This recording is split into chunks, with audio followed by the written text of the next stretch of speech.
cher pays de mon enfance, bercé de tendre insouciance, je t'ai gardé dans mon cœur. Mon village, aux clochers, aux maisons sages, où les enfants de mon âge ont partagé mon bonheur. À la suite du mouvement des Gilets jaunes, en 2018, la société civile a pris une plus ample conscience du phénomène des violences policières. Ce qui n'était surtout dénoncé que par des cercles militants, coutumiers des manifestations, est alors apparu sur le devant de la scène. Cette prise de conscience a été renforcée par des illustrations venant de l'étranger, en particulier le mouvement Black Lives Matter, ravivé par la mort de George Floyd, asphyxié par un policier à la suite de son interpellation. Les violences policières font souvent l'objet de débats tendus, comme en témoignent les réactions de la classe politique à la suite des récents propos de M. Philippe Poutou, selon lesquels la police tue. Les violences policières embarrassent jusqu'à la tête de l'État, où l'on peut percevoir un déni de ces violences jusqu'à en refuser le terme. Ils ont détruit, ils ont menacé, ils ont frappé les forces de l'ordre, c'est-à-dire les gens qui vous défendent au quotidien. Ne parlez pas de répression ou de violence policière, ces mots sont inacceptables dans un état de droit. Même si l'évidence des images a récemment conduit à leur timide reconnaissance... Est-ce que ce qui s'est passé dans ce studio le 21 novembre, ce sont des violences policières? Pardon, ça s'appelle comment? Enfin, ce qui a été filmé, j'ai vu les images, oui, ça s'appelle comme ça. Il faut se poser la question de la cause de ces violences, du cadre dans lequel elles sont commises, mais surtout des solutions qui permettraient d'endiguer ce phénomène. Irrémédiablement, à l'ère des réseaux sociaux, ces scènes sont documentées et ne peuvent que tendre les rapports entre les forces de sécurité et la population. Il faut rappeler d'abord que selon une acception classique héritée de Max Weber, l'État détient le monopole de la violence légitime. Le seul à pouvoir exercer une telle violence est l'État, à travers les différentes composantes des forces de sécurité. Pour autant, cela ne veut évidemment pas dire que toute violence d'État soit justifiée. Encore faut-il que cette violence soit légitimement exercée, c'est-à-dire dans les conditions de légalité, de nécessité et de proportionnalité prévues par la loi. En France, deux forces sont principalement au contact des citoyens.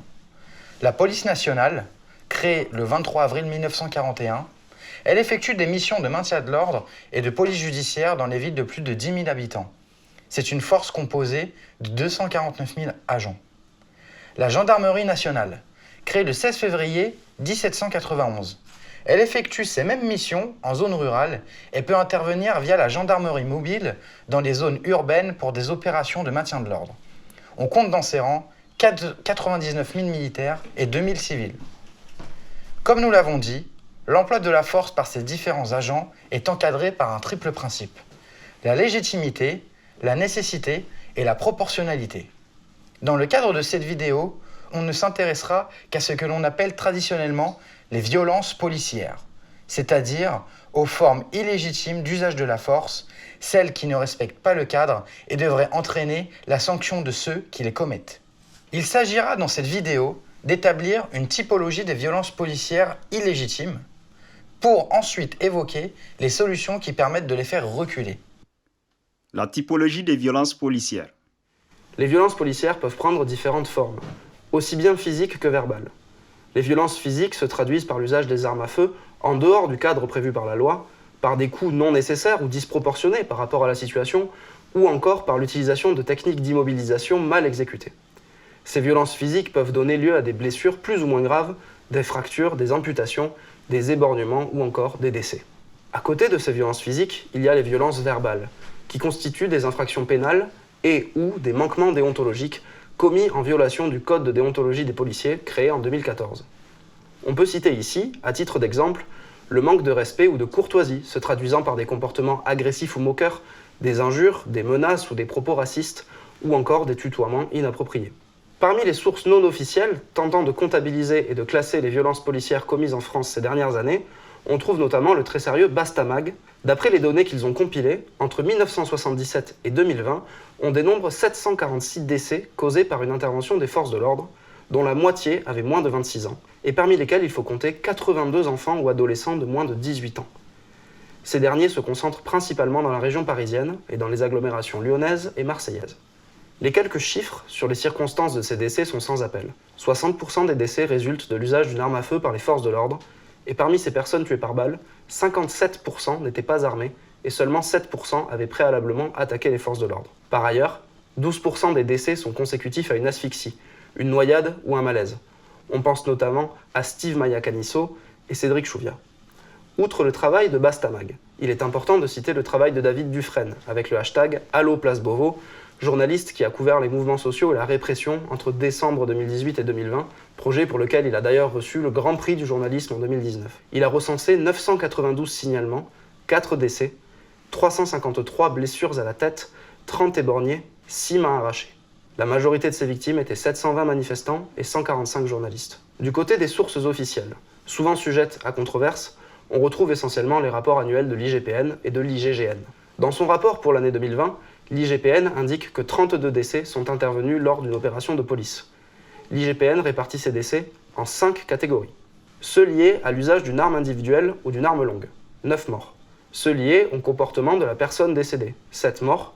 Ceux liés à l'état de santé et aux addictions dont souffrait la personne décédée, ce qui inclut aussi bien les suicides que les accidents mortels lors de fuite, 9 morts.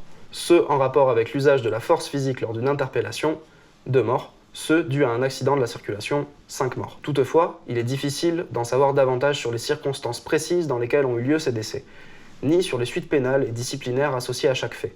La transparence n'est pas réellement de mise, ce qui peut générer une certaine méfiance. Tous ces chiffres permettent néanmoins de constater, sans discussion possible, la réalité du phénomène des violences policières illégitimes. Alors, quelles solutions peuvent être apportées ? Proposition des solutions. Le système des caméras embarquées, qu'on appelle également caméras piétons, sont des caméras fixées sur la tenue des policiers qu'ils doivent mettre en route lorsque leurs interventions s'annoncent tendues. Il existe déjà de façon généralisée dans certains pays occidentaux, notamment aux États-Unis et au Canada. En France, un programme a été lancé en juillet 2021 pour que d'ici la fin de l'année, 30 000 de ces caméras soient distribuées aux forces de l'ordre pour remplacer les 10 000 caméras qui existaient déjà, mais avaient une autonomie limitée et étaient globalement défectueuses, donc peu utilisées. Initié par l'ancien ministre de l'Intérieur Christophe Castaner, en réaction au mouvement des Gilets jaunes, la multiplication de ces caméras devait répondre à un triple objectif. Premièrement, permettre de prouver ou de récuser par l'image l'existence de violences policières alléguées par les plaignants. Deuxièmement, dissuader les policiers de recourir excessivement à la violence par la crainte de voir les images exploitées. Troisièmement, communiquer les images au public pour répondre à certaines polémiques sur l'usage excessif de la force. Et nos forces de l'ordre, qui sont dépositaires de l'autorité publique, ne sont pas, elles, en mesure de prouver leur bonne foi et d'établir la réalité des faits. Et je vous le dis, ça n'est pas acceptable. C'est une des raisons pour lesquelles j'ai demandé l'accélération de la génération des caméras piétons. À noter que ce dernier objectif, qui figurait initialement dans l'article 21 de la fameuse loi pour la sécurité globale, a finalement été retiré face à la contestation. Comment juger ce dispositif ? Au fond, il est intéressant de pouvoir communiquer à la personne indiquant avoir subi une interpellation violente ou discriminatoire, les images permettant de vérifier les faits qu'il allègue. Toutefois, il faut relever que le dispositif connaît 3 limites importantes. Premièrement, c'est le policier qui apprécie s'il convient ou non d'enclencher sa caméra. Deuxièmement, la perte éventuelle de certaines images potentiellement compromettantes pour la police n'est pas sanctionnée par les textes. Troisièmement, les caméras peuvent être déclenchées y compris lorsque les interventions ont lieu dans des lieux privés ou non accessibles au public, ce qui pose des problèmes en termes de droit à l'intimité de la vie privée. C'est eux qui choisissent quand, comment, dans quel contexte. Et donc, ça devient finalement un élément à charge, là où dans l'esprit, ça devrait être plutôt une garantie. Et une garantie, en réalité, pour tous d'ailleurs, pas uniquement pour les fonctionnaires de police, mais également pour les citoyens. Deuxième piste de progrès, la formation des policiers. Un récent rapport du Sénat déplore la réduction symptomatique de la durée de scolarité de 12 à 8 mois pour les gendarmes et de 12 à 9,5 mois pour les policiers, dans un contexte où les difficultés opérationnelles sont accrues et le matériel utilisé est de plus en plus exigeant, l'utilisation par exemple de fusils d'assaut HK. L'actuel ministre de l'Intérieur, M. Darmanin, a annoncé un retour à 12 mois de formation pour l'année 2022. Sans doute, Le temps et le séquençage de la formation initiale des policiers et gendarmes devraient être revus, tout comme leur formation continue, qui, aux yeux de certains syndicats policiers, s'apparente à un désastre. Troisième piste d'amélioration, la révision de la doctrine du maintien de l'ordre. Face au phénomène des Black Blocs, la doctrine du maintien de l'ordre à la française, qui était pourtant saluée par de nombreux observateurs, a été modifiée.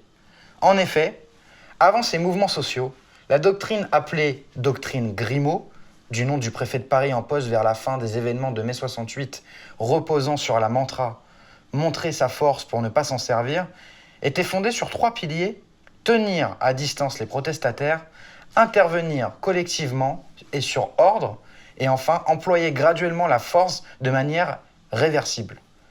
Peu d'interpellations étaient observées et les unités de maintien de l'ordre devaient normalement rester dans une situation passive, ce qui, évidemment, n'a pas empêché certaines dérives dans le maintien de l'ordre. Il ne s'agit pas de dire que cette doctrine n'avait aucune faille. À la suite des mobilisations des Gilets jaunes, dépourvus d'un service d'ordre comme dans les manifestations syndicales, ou encore ne respectant pas les formalités de déclaration des manifestations, comme un trajet encadré, la doctrine a évolué. Le maintien de l'ordre est devenu actif. De nouvelles brigades ont été créées par la préfecture de police, notamment les Braves et les Braves M pour brigades motorisées, ayant pour objectif d'interpeller les éléments mobiles dans les manifestations. Les voltigeurs, c'est ces motos où il y a 2 policiers, un qui conduit, l'autre qui matraque ou qui fait des coups ou qui repère, qui avait été interdite, ces voltigeurs, après la mort de Malik Oussekine, au milieu des années 80, et qu'on a vu réapparaître ces dernières années. Donc on voit très bien qu'en réalité, on multiplie à nouveau le type d'intervention, le type de force. On a également pu observer la technique des NAS, dans lesquelles les forces de sécurité encadraient un groupe de manifestants avant de faire usage de grenades lacrymogènes, sans laisser de sortie possible pour les manifestants. Cette doctrine est décriée car elle ne participe pas à la désescalade nécessaire dans la violence et crée des tensions supplémentaires entre manifestants et forces de sécurité. Peut-être serait-il raisonnable de revenir à l'ancienne doctrine de maintien de l'ordre ? 4e piste d'amélioration, l'encadrement de l'armement dont disposent les policiers et gendarmes. Plusieurs spécialistes de la question, dont le syndicat de la magistrature, observent que l'une des sources principales de la brutalisation du maintien de l'ordre réside dans les choix politiques en faveur d'une militarisation croissante des forces de l'ordre. En effet, les moyens mis à la disposition des forces de l'ordre, que ce soit en termes d'équipement de protection, de véhicules ou d'armement au sens strict, se sont diversifiés et intensifiés à partir des années 1990. C'est d'ailleurs la raison pour laquelle on parle souvent de Robocop pour désigner les CRS.